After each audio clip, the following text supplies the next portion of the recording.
ప్రధానమంత్రి మోడీ గారికి స్వాగతం సుస్వాగతం.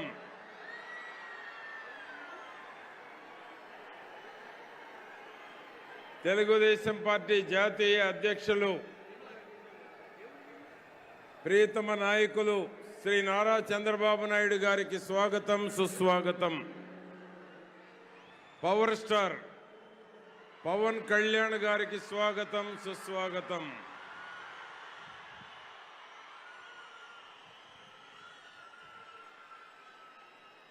ప్రధానమంత్రి గారు వేదికను అలంకరించబోయేటప్పుడు ఎవరి సీట్లలో వారికి 3 జెండాలు పెట్టాం. కూటమిలో ఉన్న 3 జెండాలు పెట్టాము. 3 జెండాలతో స్వాగతం పలకవలసిందిగా కోరుతా ఉన్నాం. వేదిక మీదకి రాబోయేటప్పుడు నిర్మలా గారు తీసుకుంటారు ఇన్వైట్ చేయడానికి. వారు ఇన్వైట్ చేసేటప్పుడు 3 జెండాలతో స్వాగతం పలకవలసిందిగా కోరుతా ఉన్నాం. ఇప్పుడు తెలుగుదేశం పార్టీ పాలిట్ బ్యూరో సభ్యులు మాజీ మంత్రివర్యులు నక్కా ఆనందబాబు గారిని గౌరవనీయులు వారిని మాట్లాడవలసిందిగా కోరుతా ఉన్నాను.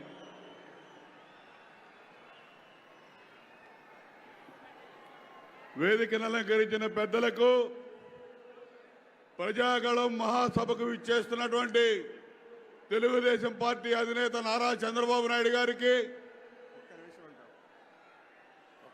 ప్రధాని నరేంద్ర మోడీ గారికి, పవన్ కళ్యాణ్ గారికి విచ్చేసిన ప్రతి ఒక్కరికి హృదయపూర్వక నమస్కారాలు తెలియజేస్తూ, 5 సంవత్సరాల నరకం నిన్న ఎన్నికల షెడ్యూల్తో విడుదలైందని చెప్పి రాష్ట్ర ప్రజలందరూ భావిస్తూ ఉన్నారు. ఈ రాష్ట్రంలో కొనసాగుతున్నటువంటి అరాచక పాలనని అంతమొందించాల్సిన బాధ్యత ప్రజలందరూ తీసుకోవాల్సిన అవసరం ఉంది. ఈరోజు తెలుగుదేశం పార్టీ, జనసేన, బీజేపీ ఈ రాష్ట్రాన్ని బాగు చేసుకోవాలని, ఈ రాష్ట్రానికి భవిష్యత్తు కావాలని, యువతకి విద్యార్థులకి భవిష్యత్తు కావాలని ఒక మహత్ సంకల్పంతో ముందుకు పోతా ఉన్నారు. ఆ దిశగా ప్రజలందరూ కూడా ఇవాళ ఎప్పుడెప్పుడు ఎన్నికలను ఎదురు చూస్తా ఉన్నారు. ఈ రోజు నుంచి 56 రోజులు ఆంధ్రప్రదేశ్లో ఉన్నటువంటి ప్రజానీకం ప్రతిరోజు కౌంట్ డౌన్ చేసుకుంటూ, లెక్క పెట్టుకుంటూ, ప్రతిరోజు ఈ కూటమిని ఏ విధంగా గెలిపించాలనే ప్రణాళికతో ముందుకు పోయి తెలుగుదేశం పార్టీ, జనసేన, బీజేపీల యొక్క కూటమిని ఆంధ్రప్రదేశ్ రాష్ట్రాన్ని ముందుకు తీసుకెళ్లడం కోసం అహోరాత్రులు శ్రమించి పనిచేయాలని చెప్పి సందర్భంగా కోరుకుంటూ ఈ అవకాశం ఇచ్చిన పెద్దలకి ధన్యవాదాలు తెలియజేస్తూ సెలవు తీసుకుంటా ఉన్నా. థ్యాంక్ యూ ఆనందబాబు గారికి. ఇప్పుడు రాజ్యసభ సభ్యులు, ప్రముఖ పారిశ్రామికవేత్త సీఎం రమేష్ గారిని గౌరవనీయులు వారిని మాట్లాడవలసిందిగా కోరుతా ఉన్నాం. వేదిక పైన ఉన్న పెద్దలకి, ఇక్కడికి విచ్చేసిన భారతీయ జనతా పార్టీ కార్యకర్తలకి, తెలుగుదేశం పార్టీ నాయకులకి, కార్యకర్తలకి, జనసేన సైనికులకి అందరికీ పేరు పేరున నమస్కారాలు. నేను ముఖ్యంగా చెప్పేది ఏంటంటే, సమయం కొంచెమే ఉంది. ఈ కూటమి ఏర్పడింది ఈ అవినీతి అక్రమ పాలించే ప్రభుత్వం, జగన్మోహన్ రెడ్డి ప్రభుత్వం అంతమొందించడానికే, ఆంధ్రప్రదేశ్ రాష్ట్ర బాగు కోసమే ఈరోజు భారతీయ జనతా పార్టీ, తెలుగుదేశం, జనసేన కూటమి ఏర్పడింది చెప్పేసి తెలియజేస్తున్నాను. 2014లో అప్పుడు భారతీయ జనతా పార్టీ అధికారంలో లేదు, తెలుగుదేశం పార్టీ అధికారంలో లేదు, జనసేన పార్టీ కూడా పోటీ చేయకుండా మద్దతు ఇవ్వడం జరిగింది. ఇప్పుడు మన ప్రియతమ భారత ప్రధాని 10 సంవత్సరాలు భారతదేశాన్ని ఏ విధంగా ముందుకు తీసుకెళ్లాడు, అలాగే 5 సంవత్సరాలు 2014 నుంచి 19 వరకు చంద్రబాబు నాయుడు గారు ఆంధ్రప్రదేశ్ రాష్ట్రానికి ఎంత మేలు చేశాడు. ఇప్పుడు ఈ 5 సంవత్సరాల్లో జగన్మోహన్ రెడ్డి అవినీతి, దుర్మార్గ పాలన, కేసులు, ల్యాండు, శాండు, మైనింగు, లిక్కర్తో దోచుకున్నది కాకుండా కార్యకర్తలు, ప్రతి పార్టీ కార్యకర్తలు ఎవరైతే ప్రతిపక్షంలో ఉన్నారో వారందరిపైన కూడా కక్ష కట్టి వారిపైన కేసులు పెట్టాడో, ఎవరైతే ఈ అవినీతికి పాల్పడిన అధికారులు, వారి మంత్రులు, ఎమ్మెల్యేలు, ముఖ్యమంత్రి, వారికి సహకరించిన ప్రతి ఒక్కరిని కూడా ఈ కూటమి వదలదు. రేపు మే 13వ తారీఖు పోలింగ్, ఆ రోజు మీరు ఏదైతే కూటమి అభ్యర్థులు ఉన్నారో వారి అందరికీ పూర్తి మెజారిటీతో బ్రహ్మాండమైన మెజారిటీతో ఈ కూటమి గెలవబోతుంది.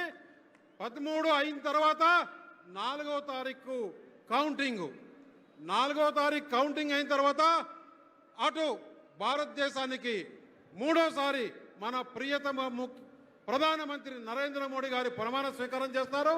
అలాగే ఇక్కడ మన ఆంధ్రప్రదేశ్లో ఈ కూటమి ప్రభుత్వం నారా ముఖ్యమంత్రి చంద్రబాబు నాయుడు గారు ప్రమాణ స్వీకారం చేస్తారని చెప్పేసి తెలియజేస్తున్నా. అప్పుడు ఏదైతే ఈ కార్యకర్తలను ఇబ్బంది పెట్టారో వారి అందరికీ వడ్డీతో సహా ఈ ప్రభుత్వం తీర్చుకుంటుందని చెప్పి తెలియజేస్తూ ఏమాత్రం సందేహం లేదు, ఆంధ్రప్రదేశ్లో ఈ కూటమి విజయదిందమి మ్రోగించి నేను చెప్తున్నా 25 పార్లమెంట్లు 175లో మెజారిటీ స్థానాలు, వారికి సింగిల్ డిజిట్ కూడా రాదు ఎమ్మెల్యేలు అని చెప్పేసి నేను ఈ సభాముఖంగా తెలియజేస్తున్నాను. ఈ అవకాశం ఇచ్చిన పెద్దలకి ధన్యవాదాలు తెలియజేస్తూ నమస్కారాలు తెలియజేస్తున్నాను. థ్యాంక్ యూ రమేష్ గారికి. ఇప్పుడు జనసేన సీనియర్ నాయకులు బొమ్మిడి నాయకర్ గారిని మాట్లాడవలసిందిగా కోరుతా ఉన్నాం. అందరికీ నమస్కారం అండి. మరి ఇక్కడికి ఇచ్చేసినటువంటి జనసేన పార్టీ నాయకులు, తెలుగుదేశం పార్టీ నాయకులు, బీజేపీ నాయకులు, ప్రతి ఒక్కరికి కూడా పేరు పేరు హృదయపూర్వక ధన్యవాదాలు తెలియజేసుకుంటున్నాం. ఈ ప్రజాకాలం కార్యక్రమానికి ముఖ్య అతిథిగా వస్తున్నటువంటి మన ప్రధానమంత్రి అయినటువంటి నరేంద్ర మోడీ గారికి, అదేవిధంగా మరి తెలుగుదేశం అధినాయకులు నారా చంద్రబాబు నాయుడు గారికి, అదేవిధంగా జనసేన పార్టీ అధినాయకులు పవన్ కళ్యాణ్ గారికి, మరి వేదిక అలంకరించినటువంటి Telugu Desam party, BJP Janasena party నాయకులందరికీ కూడా పేరు పేరు హృదయపూర్వక ధన్యవాదాలు తెలియజేసుకుంటున్నాం. ప్రజలారా, చూస్తున్నాం 5 సంవత్సరాల్లో ఏదైతే ఈ జగన్మోహన్ రెడ్డి పరిపాలన ఈ రాష్ట్రాన్ని ఏ రకంగా పరిపాలించిందో మనందరూ చూస్తున్నాం. మరి ఆ రోజుల్లో ప్రజలకు అన్ని రకాలుగా అండగా ఉన్న వ్యక్తి రాష్ట్రాన్ని పాడు చేసిన సంగతి మనందరూ కూడా గుర్తు చేసుకోవాల్సిన అవసరం ఉంది. ఎక్కడా కూడా అభివృద్ధి అన్నది ఎక్కడా లేదు. యువతకి ఏ రకమైన ఉపాధి లేదు, ఉద్యోగాలు లేవు, సరైన ఇండస్ట్రీస్ లేవు, రాష్ట్రంలో సరైన రోడ్లు కూడా లేని పరిస్థితి మన ఆంధ్ర రాష్ట్రంలో చూస్తున్నాం. అదేవిధంగా పోలవరం చూడండి, పోలవరం కూడా ఎక్కడా కూడా ముందుకు సాగల పరిస్థితి మన రాష్ట్రంలో కనబడలేదు. దయచేసి మీరందరూ ఆలోచన చేసుకోవాలి.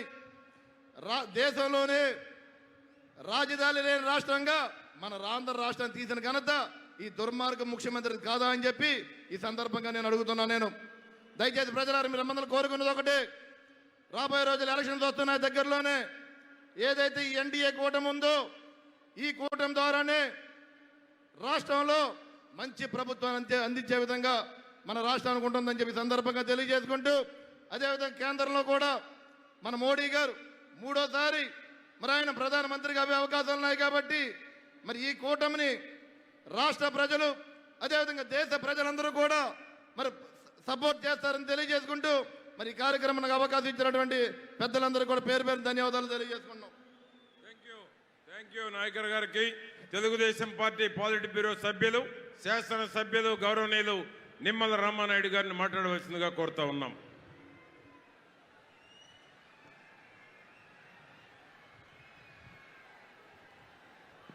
అందరికీ నమస్కారం. ఈ ప్రజాగళం 5 కోట్ల ఆంధ్రుల గళం. ఏదైతే ఈ జగన్మోహన్ రెడ్డి 5 సంవత్సరాల మోసపూరితమైనటువంటి దగా పాలన నిరసిస్తూ జగన్ విముక్తి ఆంధ్రప్రదేశ్ కోసం భారతీయ జనతా పార్టీ, తెలుగుదేశం, జనసేన గళం ఈ ప్రజాగళం.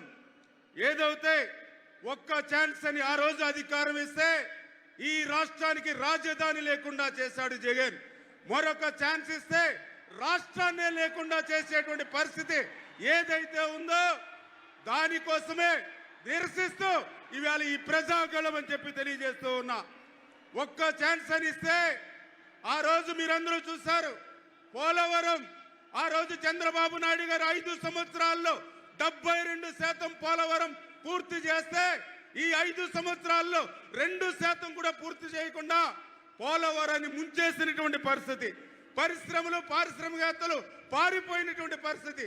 విద్య, ఉద్యోగం, ఉపాధి కుంటుపడినటువంటి పరిస్థితి. వ్యవసాయం చెయ్యలేము, పంట పండించే కంటే పంట విరామం తీసుకోవడం మేలనేటువంటి విధంగా రైతాంగం క్రాప్ హాలిడే తీసుకునేటువంటి పరిస్థితి ఈ రోజు ఈ రాష్ట్రంలో ఉంది. అందుకే 5 కోట్ల ఆంధ్రుల భవిష్యత్తు కోసం, ఆంధ్రప్రదేశ్ భవిష్యత్తు కోసం ఈ ప్రజాగళం అని చెప్పి మీ ద్వారా అందరికీ కూడా తెలియజేసుకుంటూ సెలవు తీసుకుంటున్నాం. థ్యాంక్ యూ రామానాయుడు గారికి. ఇప్పుడు రాజ్యసభ సభ్యులు, జాతీయ బీజేపీ కోర్ కమిటీ సభ్యులైనటువంటి గౌరవనీయులు జీవీఎల్ నరసింహారావు గారిని మాట్లాడవలసిందిగా కోరుతా ఉన్నాం.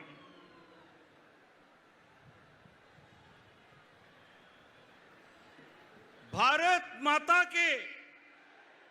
ఇప్పుడే దేశ ప్రధాని నరేంద్ర మోదీ గారు మన చిలకలూరుపేట గడ్డపై కాలు పెట్టారు. భారత్ మాతాకి. వారి దాకా మన వాయిస్ వినిపించాలి. భారత్ మాతాకి. నేను ఈ ప్రాంతంలో పుట్టి పెరిగినటువంటి వ్యక్తిని. పల్నాటి పౌరుషం, ఈ ప్రాంతం ఏ రకంగా అభివృద్ధిలో రాష్ట్రంలోనే ముందుంటుందో తెలిసిన వాడిని. ప్రధానమంత్రి నరేంద్ర మోదీ గారు ఈరోజు భారతదేశ గౌరవాన్ని ప్రపంచమంతా ఇనుమడింపజేస్తూ 5వ అతిపెద్ద ఆర్థిక వ్యవస్థగా భారతదేశాన్ని తీర్చిదిద్దారు.